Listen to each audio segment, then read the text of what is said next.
to settle this NAR versus the plaintiffs in the Ketchmark case, and NAR offered $418,000. Mm-hmm. How do you compare the $418,000 payment to the amount that was initially $1.7 billion in damages, which when it's troubled, it's $5.3 billion, and now they're making an offer of $413. So. Right. I'm loving that you said make an offer, because it's an offer, and let's be real, the plaintiff accepted it. And why do you think they accepted that paltry sum with 90% off? Well, I think that right now they are just looking to change the policy. You know, my bigger issue with this whole thing is watching the reaction of all of the real estate agents on Facebook and social media, you know, Instagram, everywhere, you know, and they're all jumping up and down saying, well, we can't put buyer compensation in the MLS, so we're going to put it somewhere else. And I think everyone's missing the point here. This isn't about putting it somewhere else. It's not about taking it out of the MLS, space. It's about not including the buyer commission in someone else's contract. You know, so I think that's really what this is really about. You know, the whole lawsuit was about hiding a commission in someone else's contract. So the listing agent goes out, takes a listing, and then hides the buyer commission in that contract without even knowing who the buyer agent is going to be. Mm-hmm. You know, and that's called decoupling, right? So that's the decoupling. So it's uncoupled or decoupled, whatever you want to say. They do not want the two commissions in one agreement. They want separate agreements. If you represent the seller, then your commission is in the listing agreement. If you represent the buyer, your commission is between you as a buyer agent and the buyer. Not, I'm going to put it somewhere else and still let the seller pay, and I'm going to put it in showing time, or I'm going to put it something. I think some secret code. Some of these secret codes. There's a secret code, secret handshake. But I'll tell you what, that, you know, over the weekend I was troubled because I thought, wait a minute, am I wrong? Because in the MLS, I was wondering whether the agreement or the proposed agreement was too strict and saying in the MLS, that could include the agent remarks. And I really couldn't understand, the no pun intended, the coupling between, I mean, how, if we can't put an MLS, and that's the kind of language that we speak, that's where we're formally, all our members were bound to be, to use the MLS, you had to be part of the board of realtors.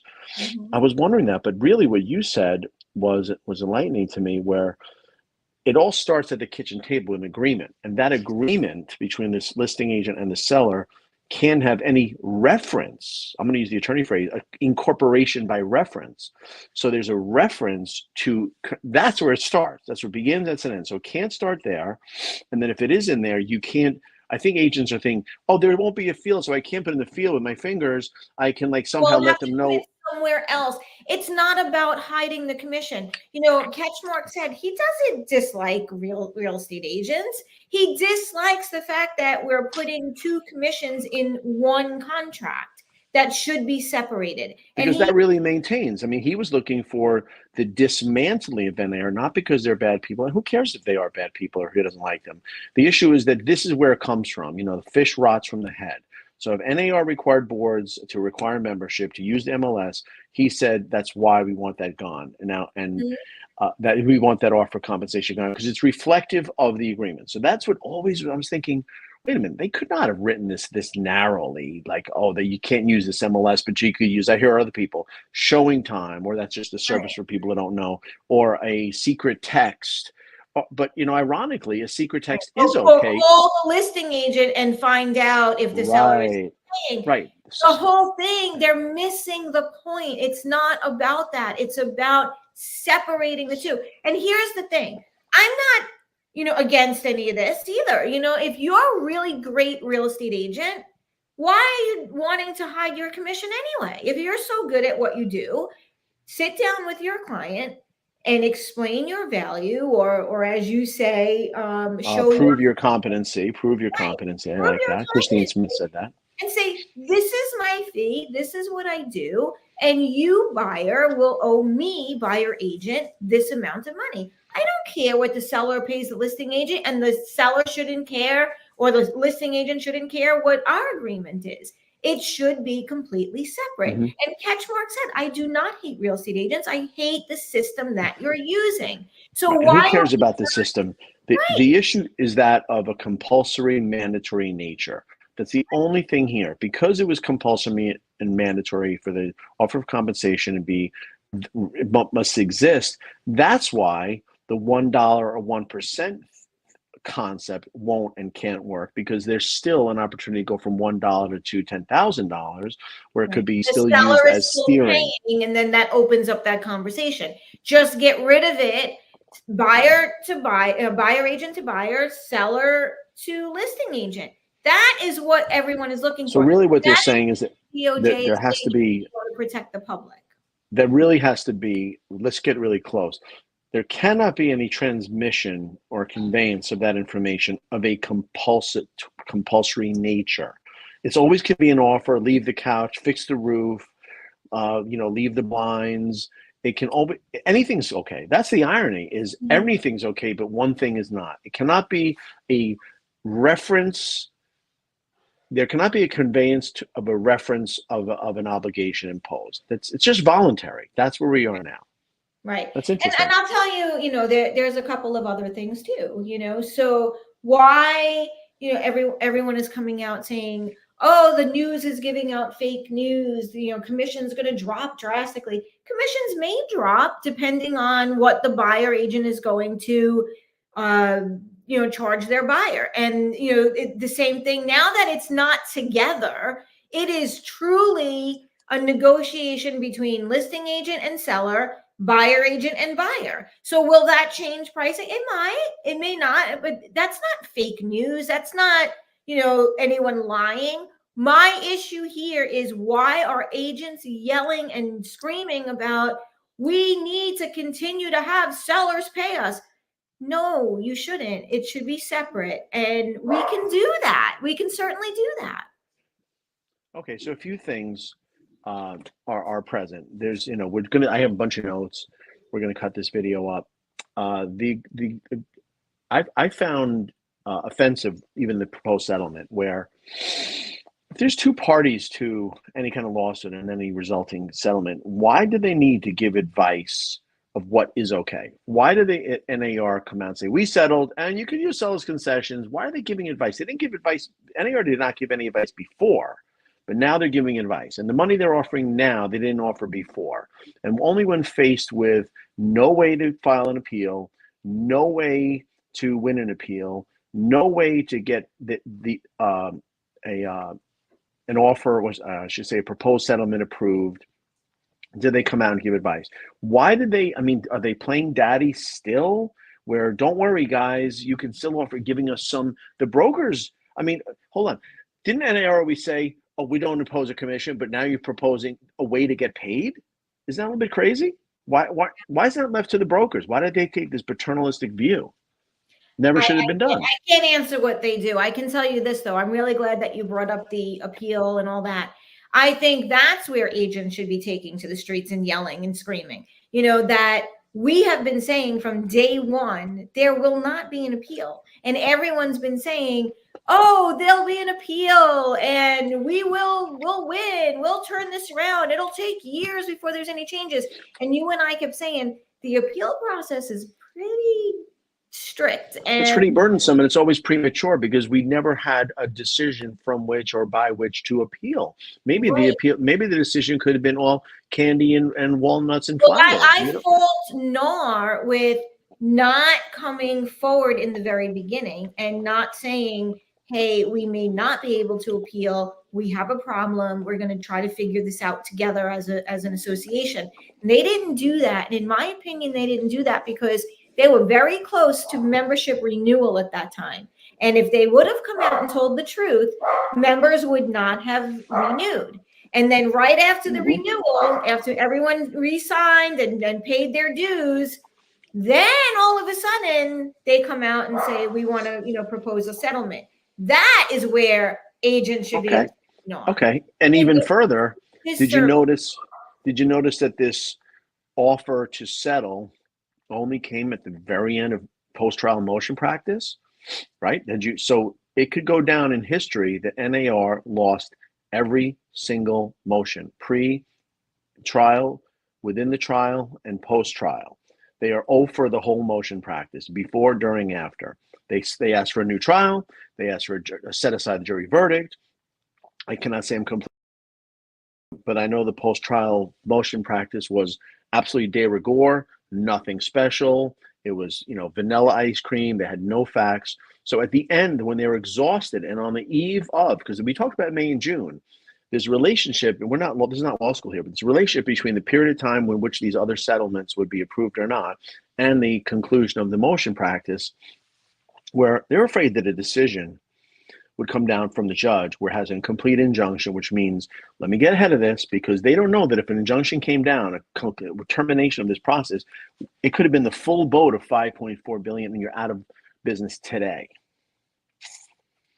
And who's to say? Some of the commenters, I saw some big mouth Facebook commenters said, well, the goal is not to bankrupt NAR. What do you say to that? Oh, I disagree. I mean, the DOJ and Ketchmark said, that the DOJ said that they weren't going to stop until NAR was dismantled. When the government tells you that we're not going to stop because we find your practices to be so violative that we are going to continue this until you're dismantled, I don't think they really care if you're bankrupt or not. I think they want the policy to change, and they feel that the public is being harmed because agents are putting commissions in one contract instead of uncoupling them or decoupling them and doing it separately, which is exactly what they want. So if you want to continue in this business, why would you want to continue to practice in a violative manner when you can very easily sit down and explain, what your value is and work it out between you and your client? Why are we trying to hide it somewhere else and doing this and yelling and screaming about what went wrong? I don't blame anyone. Look, I've been in this business 37 years. And did I do this? Yes, of course. We were taught to do it this way. We did not think that there was a violation here. But now we've been told this is a violation of antitrust, a violation of steering, this is a violation of price fixing. There's so many things here. There's so many ideas. So let's try to hit them all. I mean, I'm in no order, but I have so many notes and so many issues. Okay. So people talk about the reality of this appeal. Of this settlement. Now, I always said this is a two-pronged approach. Why is a bank going, let me start over. Why do people think that a court is going to take away the voice of the jurors? I mean, there was not in this case a JNOV, jury judgment notwithstanding a verdict. That didn't happen. That can happen. Judge say, whoa, that's crazy. We're gonna find them not liable.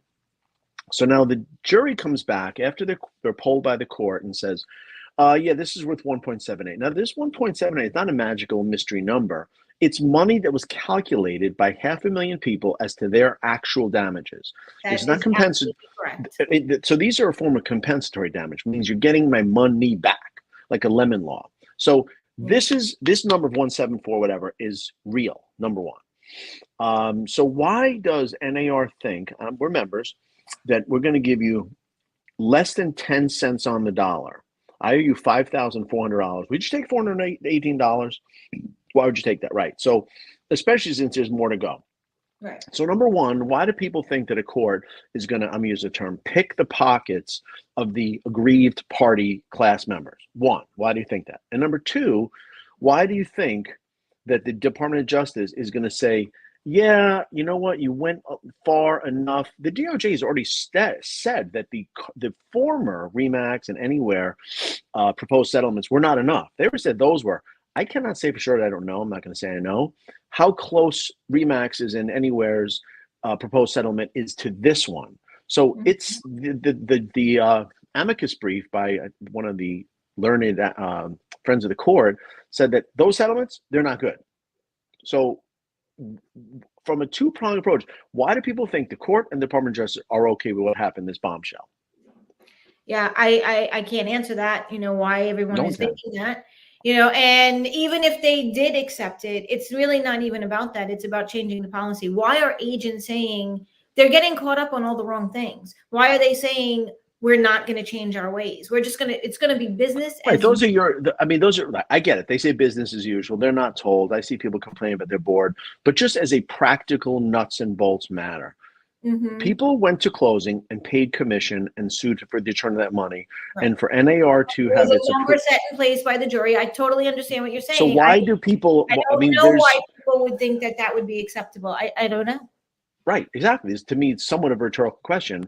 And Mhm. why would you, these people, they used our American judicial system of a jury trial. Everyone had their day in court. And they were, I mean, if it was me, happy day, I got my money back. I don't know how it's going to work. People want to say it's $8. I don't know for sure. So there's that, then, and Mhm. you made a great point, which is a really great point. We were talking about the quote unquote workarounds. This is another social media word today. The workarounds. The workarounds are opposite innovations. They're not. No one's trying to innovate and say let's take our efforts in our profession and really help people. The workarounds are how can we get somehow to avoid the imposition of How this. can we continue to practice in a violative manner, knowing that we're violating the law? Because the law says they want this uncoupled, and they are saying, well, agents are saying, we are not going to pay attention to that. We're going to figure out a workaround so that we can continue the practice that got us into this problem in the first place. Yeah, I know. I love touching That on doesn't all those make sense points. to me. That actually shows me that there's not really a grasp of what is going on here. We don't have to continue to violate the law. We can go ahead and do this within the guidelines that the law has set forth now and do this properly.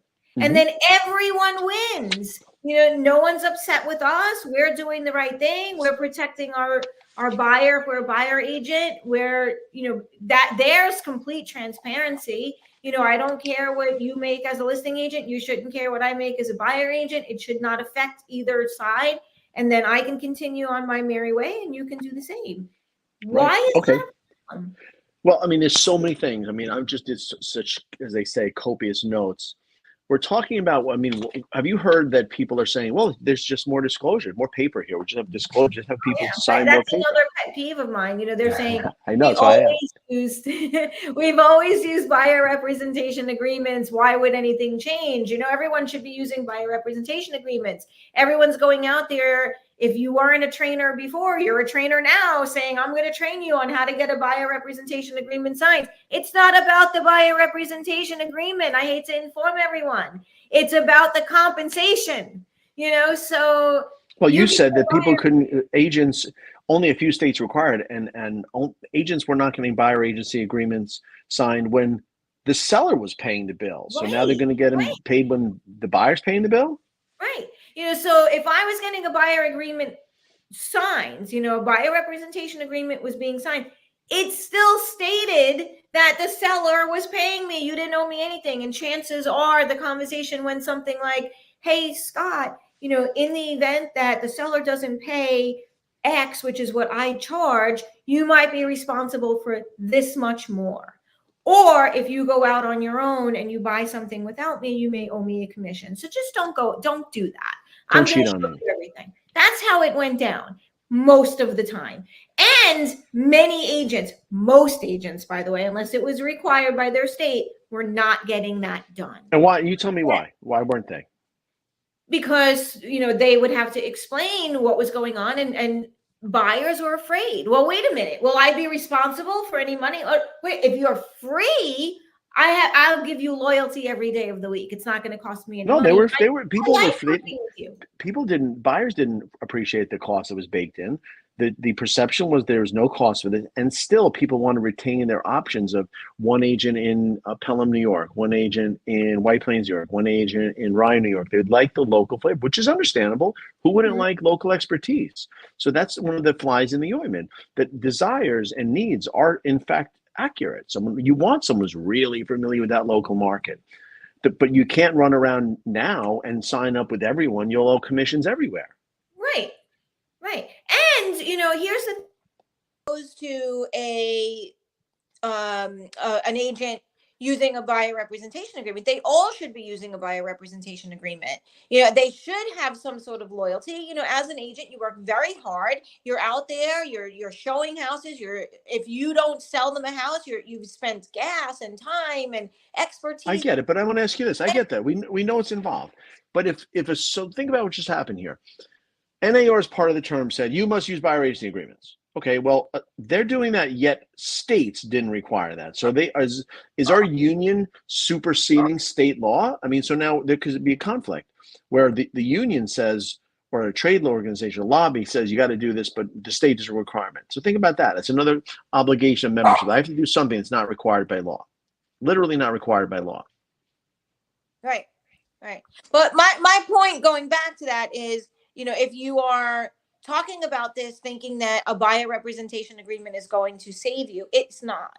If people had a problem signing buyer representation agreements when they did not have to pay, believe me when I tell you. Okay, so you think that the default setting is, I mean, and I believe this, that to save money and to avoid paying something that buyers have never paid before outside closing, they won't do it unless they've been experienced and unless they've been certified in some means or coursework or trained in order how to I say loosely demonstrate the value, but prove your competency, that you are integral to the success of the home buyer. That makes sense. I mean, why wouldn't it be? I agree with that, and I think that there are many agents that can do that very easily, but it's really about the compensation portion of it. It's not about getting someone to sign a buyer representation agreement for loyalty. It's about It was purely about loyalty because realtors had the blanket of security. I get that. But, now you say that now you have day one, Mr. and Mrs. kind of either unscrupulous on one end of the spectrum or high hopes. You remember you told your kids, oh, you got big eyes. You're ordering a lot. You got big eyes, but your stomach's not as big. So now people say, oh, I need that house. Where do I sign? They sign it. They love it. They do it. Now it's 2.5 months. They got their mortgage. No one told them about all the oil in the tank and no one told them about the oil in the tank. No one told them about the school tax they're due. And they just either they're scammers and they lied all along, or they just don't have the amount, or they don't have enough. Where's the enforceability? I love this topic. Where's the enforceability of that agreement? The whole problem, because think about this for a second. The broker is really the one who is the only one business, right? So the broker is the only one that can go ahead and fight for that commission that is unpaid. So they had to go and pursue a lawsuit. How is that going to work? Because many agents are on very high splits and many companies now have caps. So if you're on an 80-20, if there's a $10,000 commission, the broker's only making $2,000 on that. Are they really going to spend $5,000 to get you $2,000? Or if you're on a cap and you're already capped and now you're bringing in nothing from this deal, what will happen then? So now the commission of the agent may change because there may have to be provisions put in. If there's a lawsuit, we might have to take it out of your end. We have to do this. Are they really going to go through that trouble? I don't know. Maybe no. Maybe and that's something that might be a reason, and this sounds crazy to me, where someone would join a company simply for the fact that they'll back you, because I don't think that agents are going to bat 1,000 and get every client's who signs is going to pay. I mean, there are times when with a 95 LTV where there may not be money there. And you know what? I hate to tell you, there might be people now that's on the news, they say, I'll sign anything. I'm not paying at closing. And then what? There's no lien. You're left with a breach of contract action and a normal filing fee anywhere is a bunch of hundreds of dollars. Lawyers are charging whatever their hourly rate are. I know we can't say that. We can't charge what lawyers, I mean, all across this great nation charge. It's not going to be practical to one of these companies that you walk in and get 80, 85%. That you really expect the multitude. What if 10 agents? What if, I mean, there's just not realistic. So this is an entire burden that never was contemplated. Think about this. Enforcing compensation to buyer's agent was never an issue because the rare instance where some company was not paid at a closing went to arbitration in 2 minutes and it's policed itself without lawyers and courts. Right. Now here we are. No, that is going to change. So when agents are saying business as usual, nothing will change, I think they're not realizing how much really will change. Will the changes be a bigger change than they think? I think so. But hold on, how can business ever? This is why I laugh at that, and I don't mean that to be. I mean, I really am laughing at it. When something's never done before, how could that not be usual? How could that be usual? You have to do something you never did, but that's usual. Mm-hmm. I mean, learning to driving a car you never did. That's usual. Because they're putting it the perspective of the agent right now that I see on social media is we've handled changes in the past. But those changes were adding a new disclosure, or we're going to do something a little bit different. This wasn't uncoupling commissions and doing something that we've This wasn't taking away your. Forget about the word uncoupled commissions. This eliminates your livelihood. Could. It does. If you, let's say it this way, it's only, I've been telling lenders, apples, oranges. If a seller isn't pay because they'd like to keep their equity, or if they're, I mean, everyone on social media is saying that these listing agents are going to be so magnanimous and going to say, let's pay a buyer's agent. Really? They want, a seller's going to not be mad if you're spending their money needlessly, and a listing agent is going to be so gracious to pay another broker when they're like, I got this. I'll take their offer. I'll take care of you. These are fantasies. Unless a buyer's agent is able to really, really wedge themselves in a deal and make themselves indispensable to that buyer and say, listen, I'm your best interest. We were saying something before, and I was talking to Jay, our trainer and chief policymaker on this topic. Why wouldn't, let's flip the whole devil's advocate. If you're going to pay 100% of something, why not pay 102% of it? Why not pay 103, 100, any commission it may be, apples, oranges?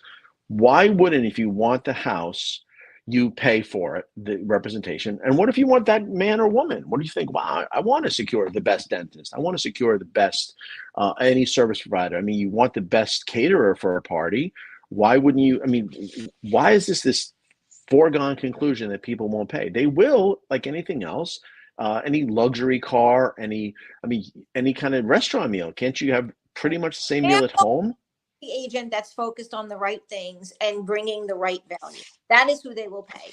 Here's a really good thing that we've been talking about. But it seems that you're either screaming in the streets, yelling in concert about what's going on and saying nothing is going to change, or if you have a different opinion, you're against the industry, and that's not true.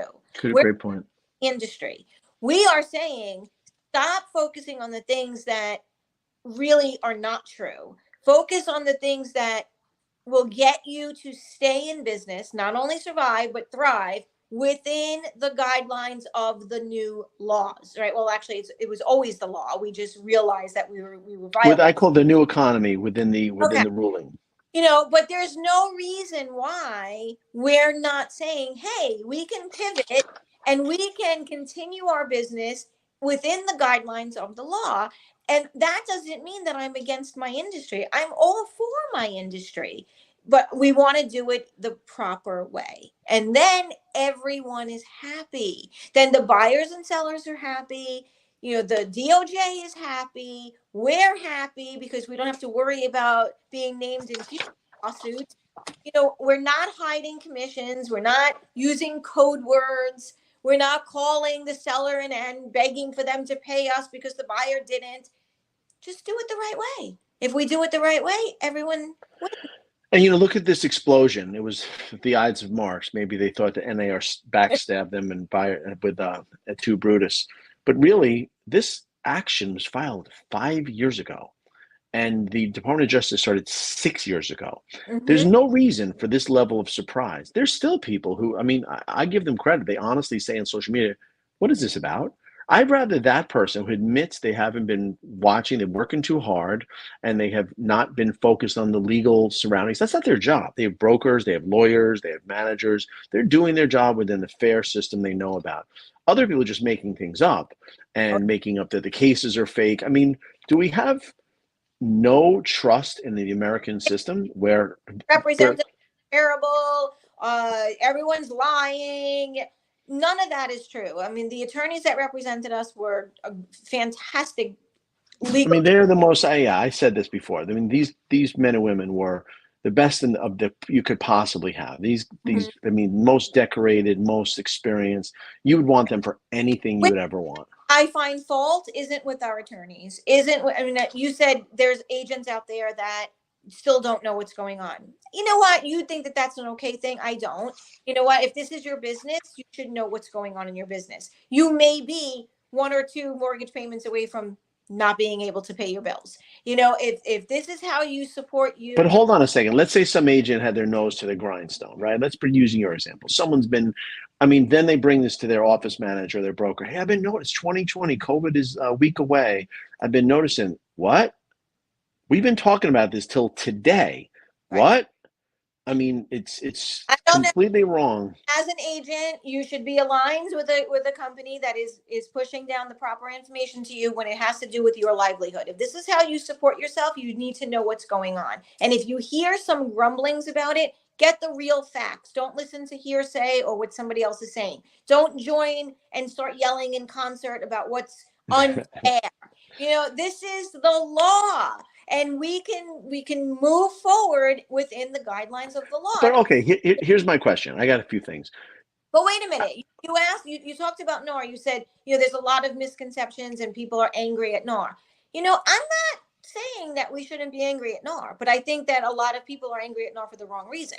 I think NAR should have come out and told us the truth. They knew they weren't going to appeal. They knew that there was a problem, and they knew that we could have all worked together in finding this. Here's the thing. NAR mandated that we put that into the MLS listing. Otherwise, we weren't allowed to submit the listing.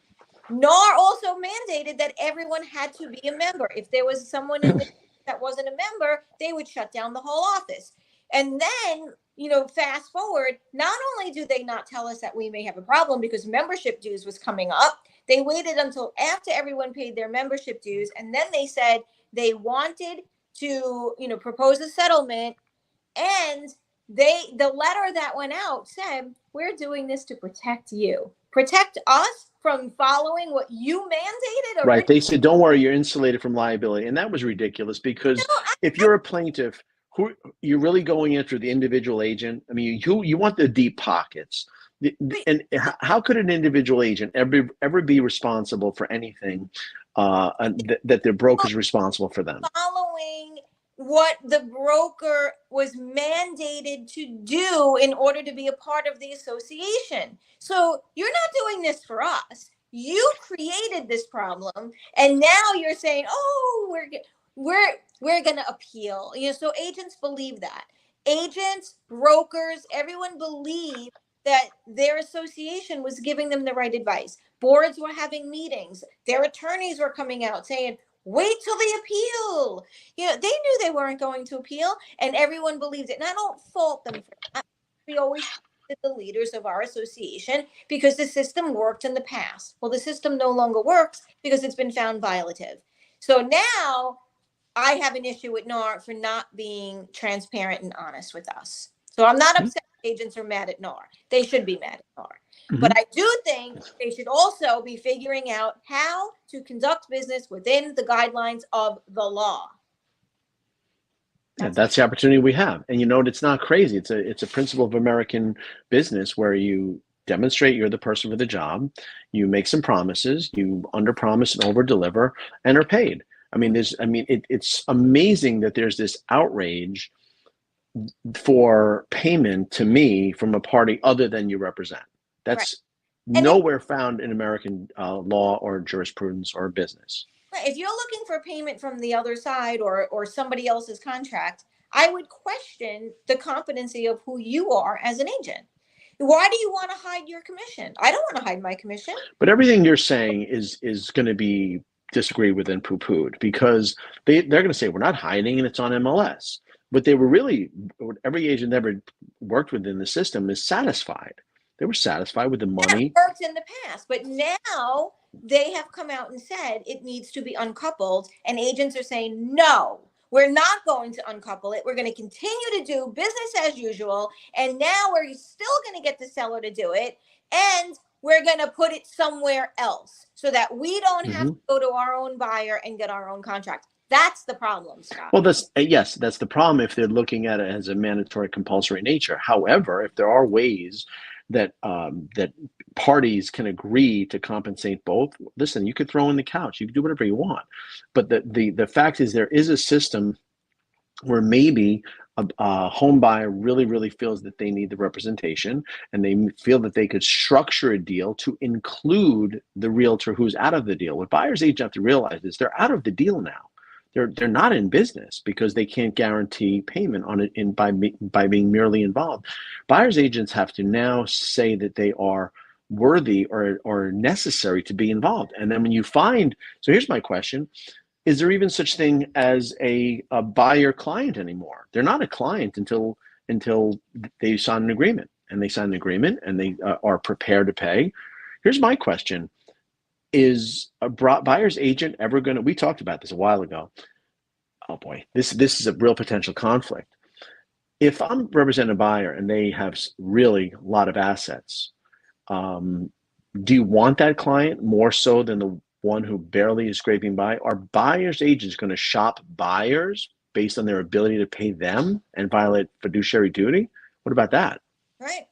Yeah. I mean, we really have to take a good look at the fiduciary duty anyway at that point, but that's a whole other subject. But yeah, I see that there could definitely be a conflict, and I think that's why a lot of agents are saying, well, what about the first time home buyer or the vet? They're the ones that are going to get lost in the system because they're not going to get representation. Well, number one, maybe they don't want representation. And number two, if they do want representation, why are you saying that they can't get it? Why can't you reduce your fee? But here again, we have to look at the whole picture. The whole reason that this came about was to protect the public. And the public in the past did not know what the commission was on the buyer side. Now everyone's coming out saying the commission was always negotiable. But I can tell you, having been an agent, a broker, and a corporate, executive overseeing regions and other offices, I can tell you numerous times a buyer would walk away for $1,000. For $1,000 that they couldn't come to an agreement with, and the agent did not cut their commission. And I'm not saying they had to. I'm saying if they would walk away from a house over $1,000, what makes you think that they're not going to walk away now when they sit down with you and say, hey, this is what I'm willing to pay. Will you do it at that amount? It's up to the agent to say yes or no. That's well, the commission was always negotiable, but the part that wasn't negotiable, which everyone seems to miss, is the inclusion of a professional that doesn't represent you. That's the part. I mean, and what did we say? A friend of ours said, wait a minute, the winner at every listing appointment is the buyer agent. The buyer agent, the prospective buyer agent, was being protected at the seller's kitchen table. Think about it. You were hurting yourself as a listing agent trying to get a listing based on price when you had your best friend that you didn't know yet. You even know the person who's going to be there yet. You're fighting for someone that wasn't there. Right. We're protecting. And you have no idea who the buyer agent was going to be, what type of experience they have, if they got their license last Tuesday, if they really were going to communicate with you well, not well. Like, you had no idea who was coming to the table, but that their commission was already built into the listing agreement. And there's listing agents right now that are saying, I will continue to tell my sellers to pay, because if they don't, the buyer agent won't show it. Well, right there, that's a violation. That's a violation. And right. that's why, I mean, the listing agent's concerned with what the buyer agent makes. They shouldn't be. And that's where the prejudice that Ketchmark and the Department of Justice said is that kitchen table is the ground zero of prejudice, where I am, you, Mr. Listing Agent, my prospective listing agent, are telling me I don't have a choice. I don't want that person involved in my deal. And you're saying that your board and your broker require me to involve someone we don't know yet. That's right. That's and bingo. They're still standing behind that, even though they know that they may be named in future lawsuits, because this is the problem right there, what we just talked about. If you uncouple it and you have it separate agreement, right? Buyer agent to buyer, listing agent to seller, there's no problem. None, zero. Now, can a buyer agent say, hey, this is what we're going to do? And look, they really don't want to come out of pocket with this. They want to put this into the mortgage, and we're okay with it. We've already, figured this out. As long as the house appraises, we're going to do it this way. If you're okay with it, Mr. Seller, Mr. and Mrs. Seller, that's fine. And that's where I think, what NAR was trying to say, you can still do a seller's concession. But that shouldn't be the opening. It should be, we have a separate agreement. The buyer knows exactly what they're paying. How they choose to pay it is up to them. Okay, and I thought that was very, very irresponsible. This is a big point, and I mentioned this, I think not to you though. I think it's extremely irresponsible for NAR to state in its offer of settlement to the plaintiff, the aggrieved parties, to tell its members how to handle their business. Listen in. They could have said, well, we're responsible. We cover it any way they want. We want to make this thing go away. We're going to pay this amount of money, right? But then they're telling its members publicly a very, very sophisticated financial arrangement. A seller's concession is not magical. It doesn't come out of the sky like the rain. It means that 4 parties, buyer, seller, broker, have to know how this works. And not only do they know if it works, they have to be prepared for its failure. So it is not a magical thing that if a buyer's going into a purchase with a seller's concession, they have to be prepared for it not to work. If it doesn't appraise and there's no agreement for the appraised value, that means the buyer, I know that the ones I've handled, the buyer is still going in. A seller's concession does not work with, hey, let's go have an inflated price by consent, not artificially. Let's inflate the price, all of us in agreement, so it's fair. And then if it doesn't work, like I'm 10,000 less, I'll take that. No, it doesn't work. That means the loan is declined and for insufficient value, and there is no deal. So they have to be prepared to proceed without it. They can't rely. There's no safety net. That's number one. So I don't think that NAR is telling those people that never did one, it can work. It's not a panacea. So number one, has to know that they are financing that commission over a 15, 20, or 30-year loan. Right, but that's individual, right? That's an individual thing of how to handle the best practice. But they were assuring us, hey, that little sneaky violative practice we did, the offer of compensation required and baked in all that stuff? Well, guess what? There's a workaround. And that workaround is not a magical workaround because you rely on 4 people to get on the same page, which is hard enough. Then it has to work. And what if it doesn't work? Do you think that a seller wants to say, oh yeah, well, I'm really dying to pay this buyer's broker's commission. And if it does, in my house that I love, I'm dying to move out to Florida and get out of here. I hope it appraises, because now we have, instead of a buyer, we have an appraiser who's now in our contract. And if it doesn't work, then they don't get a realtor, then I don't get a buyer. That's not real. That's the problem. They shouldn't be giving advice. They're giving advice that really stinks. Period. A lot of things they have done wrong, and I am not really a big fan right now, because I think that they have done a huge disservice to their members. But that's my opinion on this, and I think that everyone's focused on all the wrong stuff right now.